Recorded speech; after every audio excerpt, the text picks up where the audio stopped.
मन में कभी सवाल नहीं उठता आपको कि जब हमने रोड टैक्स दे दिया तो ये टोल टैक्स क्यों देना? या तो हम रोड टैक्स नहीं भरे तब समझ में आता है, रोड टैक्स भी दे रहे हैं फिर टोल टैक्स क्यों? हमारे ही रोड टैक्स के पैसे से रोड बन रही है, फिर उसी पे चलने के लिए और टोल टैक्स क्यों?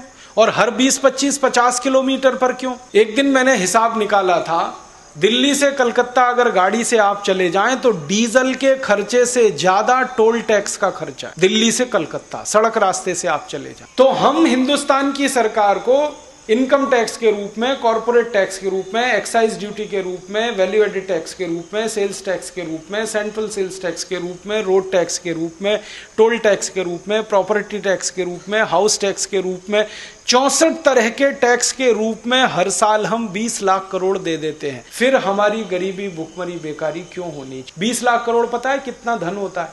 आप गिन नहीं सकते। साल भर तक अगर 1000 के नोट आपको दे दिए, 20 लाख करोड़ की रकम इतनी बड़ी है कि कैलकुलेटर पे लिख नहीं सकते आप, क्योंकि कैलकुलेटर में 12 अंक आते हैं और इसको लिखने में 16 अंक लगते हैं। अगर इस रकम का सोना खरीद लें हम तो ये इतनी बड़ी रकम है कि मध्य प्रदेश के एक एक राज्य की सड़क को सोने से बना सकते हैं। अब इतनी रकम हमने दे दी केंद्र सरकार को, राज्य सरकार को, स्थानीय सरकारों को, फिर भी वो गरीबी, भुखमरी, बेकारी दूर नहीं कर पाते, तो कहां जा रही है ये रकम? तब ध्यान में आता है कि अरे राजीव गांधी ने कहा था कि इस रकम का 85% तो घूसखोरी, लूटखोरी में ही चला जाता, और वो 84 में कहा था।